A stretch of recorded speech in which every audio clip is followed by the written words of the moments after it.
last thunderhead of dusk had barely drained its color from the sky when Lieutenant Sornvale slid down the shale slope and rejoined his squad in the ravine. The Argent Wolves crouched among needle-leafed bracken, mirrored plates flickering with the dying light like shards of a restless moon. Each warrior looked less like a soldier than a moving constellation, silver facets arranged around breathing hearts. Commander Ranakel studied the horizon with a small pair of optics. "Signal boy just fired from the fortress," she murmured. "That means the orbital platform has position lock. We have 22 minutes before they let the Sunlance sing." Around her, 8 helmets turned as one. Even in the wolves' notorious calm, Soren could feel a tightening, a collective breath held at the edge of doing something unthinkable. Reflective armor was one thing. Turning an orbital laser back on its owners was lunacy layered atop genius. "Helioscythe fires from zenith." Rana pointed to the Inkening vault, where the first stars began to stab through. "Angle of incidence will be mostly vertical. Our job is to make vertical go sideways." She snapped her optics shut. "No second chances. If the beam catches raw ground, it'll glass half the plateau, including us. Helmets sealed, plates up, moving." They advanced single file through the ravine, boots whispering on dust older than the Empire itself. Above them, the enemy fortress of Silver Dawn glimmered, slabs of alabaster ferrocrete rising from the cliff like fossilized light. Gun emplacements dotted its crown, but most of its power lay in the orbital array tethered far overhead. A platform that drank solar radiation all day and, at command, speared it back to Earth in a column hotter than any forge. Over the past week, it had hammered battalions, split rivers, terrified morale into ash. Tonight was supposed to be the final blow, the one that broke the resistance and guaranteed Imperial hegemony. Unless the wolves bent the beam. A kilometer from the fortress wall, the ravine widened into an abandoned aqueduct. Rana raised a fist, and the column halted. Soren watched her check the chronometer inset on her gauntlet. 19 minutes! He toggled his vox to the local channel. "You think the glasswork will hold?" "It's Luna glass folded on osmium mesh," Corporal Zaya answered. "Melt point's 1,500 degrees above the scythe's peak wattage. The question is whether our bones hold." A grin lilted in her voice, but Soren could taste unease beneath. Rana's voice cut across. Positions. Squad broke into pairs, scampering up slanted buttresses and dropping cables to form a spidery lattice across the aqueduct's empty bed. They locked harness rings to anchor bolts hammered in during last night's infiltration. In Soren's helmet display, each wolf's armor budded icons green when plates expanded, yellow while calibrating, red if anything misaligned. They needed a flawless paraboloid made not from polished steel, but from 9 living soldiers curved just right. Soren and Zaya took the center, the keystone to collect the first kiss of the beam. He forced his heartbeat down, breathing the sterile air of the rebreather until the tremor in his gloved fingers stilled. When they'd feigned in the mountain mirrors over Gunner Pass, the worst they'd faced was simulated wattage, heat lamps and magna suspended sand to mimic destructive arcs.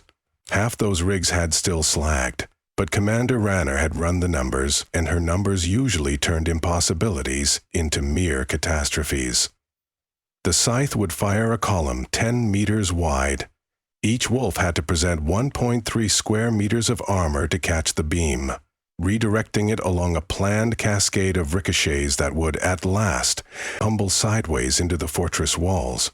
Luna knew what would happen once that much energy met bedrock, but if luck held, nothing from the fortress would survive to retaliate.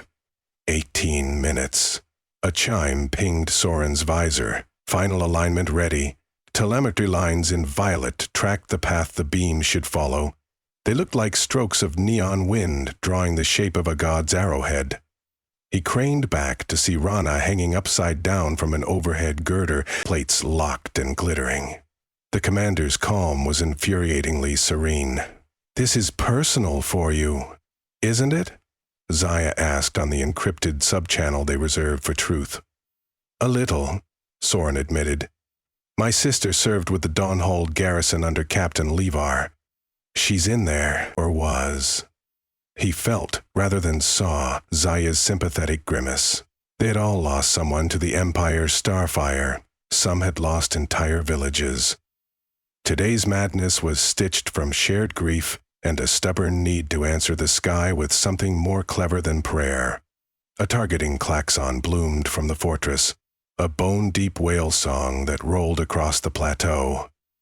On Soren's status board, chronometer ticked to 15 minutes. The helioscythe had entered final firing sequence. Rana opened wideband Vox to High Command.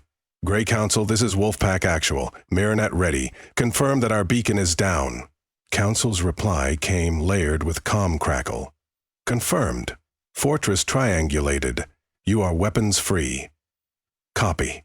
Rana killed the line. Last checks. Anyone not green will be cut loose. No shame. Speak now. 9 status icons gleamed emerald. Arms wide. Soren unlocked the struts in his cuirass and unfolded the reflective paneled segments. They clacked into place around his torso like flower petals turning to the sun, each surface rippling faint polychrome as nanocoatings optimized themselves. The plates weighed nothing, yet he could feel their momentary tugs requiring constant micro-muscle corrections. Beyond the edges of his flexglass visor, twilight had surrendered to Star Eyes. It would be a clear shot for the platform. Perfect physics for murder. 14 minutes. A new icon pulsed in amber at Soren's periphery. Atmospheric scatter probability. Numbers climbed. Wind shifted. He whispered curse. Zaya saw same. Her breathing tightened. Commander, Soren called. We're reading 6 cot crosswind, rising southeast. Copy. Adjust delta angles 0.32. The beam doesn't care about wind. It's plasma column rides vacuum it creates. But we can't have dust aerosols painting us bright for their spotters. Seals tight. Filters to max. Soren's suit ratcheted filtration. He tasted metal ozone as air was scrubbed. The fortress hadn't been idle. Spotlights slashed the dark, and a few probing artillery shells whistled beyond hearing to explode somewhere behind the wolves' staging lines. On the horizon, burning embers marked skirmishes where other resistance units tried to keep the Dawn's defenders too busy to notice the 9 wolves weaving a mirror in the gorge. 13 minutes. Inside his helmet, Soren conjured a memory. Childhood at Valis Estate, bouncing sunlight off a pocket mirror to blind his sister during hide-and-seek. She'd shrieked. He'd laughed. Mother had scolded. That trivial moment had birthed his lifelong obsession with bending light. Now he would weaponize that childish trick on a planetary scale. The thought tasted bittersweet. Commander Rana's voice. Scythe firing sequence, T minimums 10. Visual confirmation expected any moment. Stand by for brightness, helmet's opacity to maximum. Visors darkened to charcoal. In the exosphere, enormous mirrored sails pivoted, channeling rivers of sunfire. The helioscythe was less a weapon than an open letter from the Empire stating the distance, cost, and treaties meant nothing next to stellar wrath. Its spears had broken continents, but like all spears, it obeyed geometric law. A new light blossomed, pale, furious, vertical. Soren glimpsed it through heavily filtered optics like the column of a titan descending from heaven. Even kilometers distant, infrared alarms shrilled inside their suits, then fell silent as coolant surged. Hold, Rana murmured. Wait for Mark 1. The shaft expanded. Rona flickered. The fortress lit like a pillar of salt in molten dawn. Alarms in their helmets insisted that no human ought to be this close to that kind of luminescence. Through the gem-dark of his visor, Soren tracked the beam's throat. It would reach ground zero in 4 heartbeats. They needed to intercept before then, or else the fortress would merely take a direct strike, which, ironically, was bad, because its deep reservoirs were shielded, designed to survive and thus continue feeding the occupiers. Rana's plan targeted a specific weakness, the outer bastions where the reactor coolant pipes ran. If they could drag the beam across those nodes, chain reactions would follow. "Mark 1, Rana commanded. 9 armored figures angled. The beam met Soren's cuirass like the touch of a dying star, weightless but impossibly violent.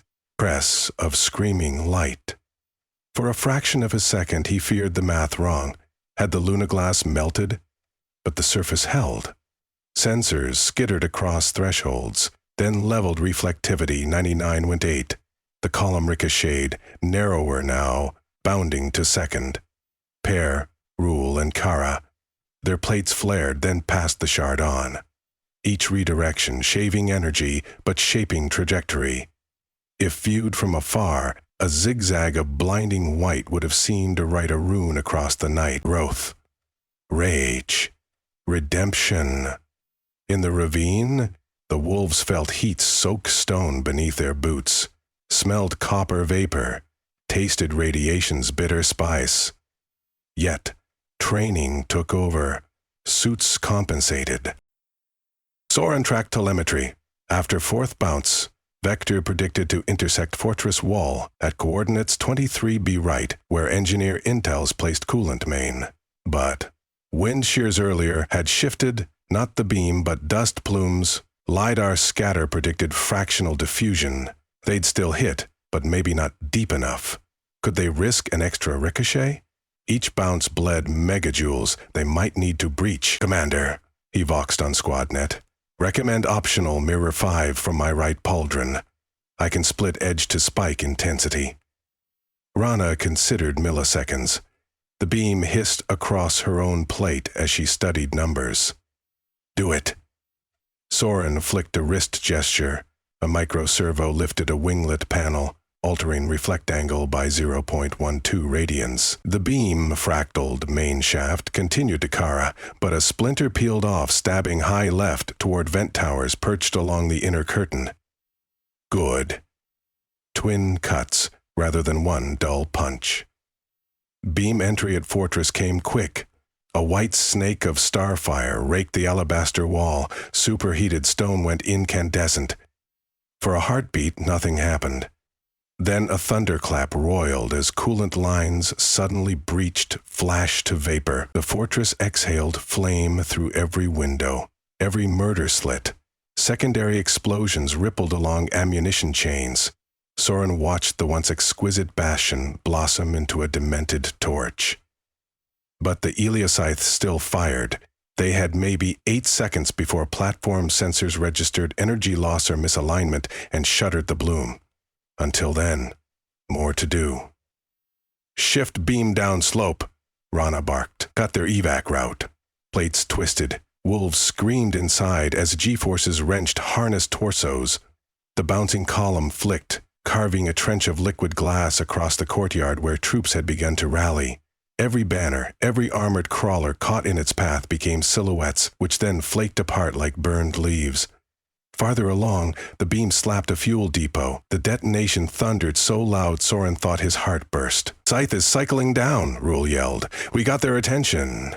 On telemetry, beam intensity dropped, width narrowed. The platform attempted to compensate. Computer in Soren's suit demanded he disengage before reflectivity threshold failed. Rana gave the order. Dump, charge, fold. As one, 9 armored figures collapsed their pedal plates, the once dazzling mirror network shrugging into innocuous matte panels. Without reflective guidance, the starfire struck raw ground, halfway between wolves and fortress. Earth bloated into a hemisphere of molten ceramic. Shockwave pummeled them. Soren's harness line snapped. He felt himself airborne, weightless for a fatal second, then slammed into dust. Visor flashed spider lines, suit auto-sealed. He lay stunned, ears ringing, watching the fortress deform in the distance, towers sagging, ember storms geysering, shadow shapes ran across ramparts. Some leapt rather than burn. "Soren, up!" Zaya hauled him by collar. Her armor's left panel drooped, edges glowing. "We gotta move, before aftershocks." Soren rose, legs shaking.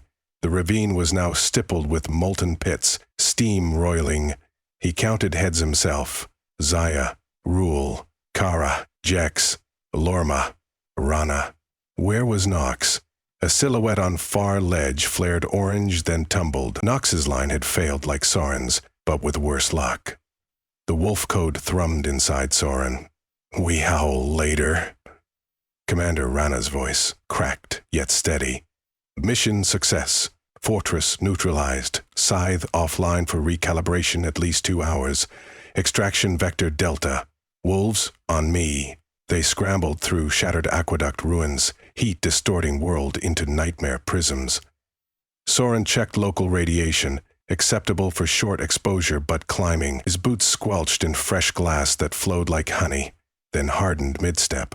As they crested a rise, the fortress revealed its full ruin. Central keep in collapsing cascade, spiral of smoke twisting skyward. The plateau beyond glittered where laser had carved arcs random, lethal calligraphy. For years the Dawnhold had lorded over the region. Now it was just a pyre. Listen, Zaya said softly. Soren tilted audio pickups. He heard nothing. Exactly, she continued. No cannon, no alarm, just fire. We did it. He wanted to feel triumph, but something heavy weighed his chest. My sister, he whispered. If she was still there? Zaya touched his pauldron. Then she chose her side. Or maybe she escaped before this. You won't know tonight. But you gave oppressed thousands a chance. She wouldn't give you. The words were neither cruel nor comforting, merely a ledger read aloud. They hurried down slowed suits venting excess heat. Along the way they passed Imperial soldiers staggering, burnt and blind. The wolves offered no bullets. Oxygen and momentum were ration enough. Their primary mission had always been destruction, not slaughter. Halfway to extraction site, Soren glimpsed something unusual. Children, 2 of them, crawling from a culvert below the road. Not Imperial troopers, just refugees within fortress when hell arrived. The older, a girl maybe 10, dragged her brother. Both caked in soot, eyes wide. Instinct warred with protocol. Wolves carried minimal medic gear. Carrying civilians could slow them, expose them to pursuit. Yet Soren's sister's face haunted him in those frightened eyes. He toggled Vox to Rana. Found miners. Request evac +2. Rana paused over channel. They were 8 now, bruised and running, but Commander had ambience of iron that bent for reason. We're not butchers, she said. Bring them. Soren knelt, detached water tube, offered sips. Little boy cried silently. He hoisted him onto harness ring. Zaya took girl's hand. Together they resumed. Behind them the final tower of Silver Dawn surrendered, collapsing with a sound like a cathedral sighing. The plateau's new constellation was not marble spires, but cooling glass and ember rivers. The Empire's legacy, consumed by its own weapon, turned against it. Extraction point hid within a skeletal forest where greater campaign forces held ground. A VTOL shuttle, emblem of Grey Council, idled with rotors muted to barely a hum. Medics rushed, taking children, scanning wolves for burn trauma. Soren's suit beeped hazard codes, but nothing terminal. As RAM closed, Commander Rana faced the plateau. Soren joined her at hatch. Helmets off now so night air cooled sweat streaks. She offered a slim metal flask. He drank metallic water laced with electrolytes. Losses. Noza, he said numbly. I'll carve his name in the citadel of our choosing, Rana answered. But look, Soren. She nodded toward horizon. The fortress, once a lighthouse of imperial certainty, crumbled into silhouette. Above it, the helioscythe platform glimmered faint, powerless, until recharged like a defanged serpent complaining to the dark. Sometimes, she mused, a mirror shows tyrants the face of their own hubris. Soren thought of childhood mirrors, of Starfire tamed by 9 stubborn people, of 2 children now sleeping in shuttle bunks. And sometimes, he added, it shows us a path forward. Rana smiled, rare and small. The rest. Tomorrow we plan for Dawnfall City. The shuttle lifted, banking into a crescent moon. The Argent Wolves watched the burning relic below until smoke swallowed the last glow. They had bent the sun's own arrow, and for tonight, that was enough.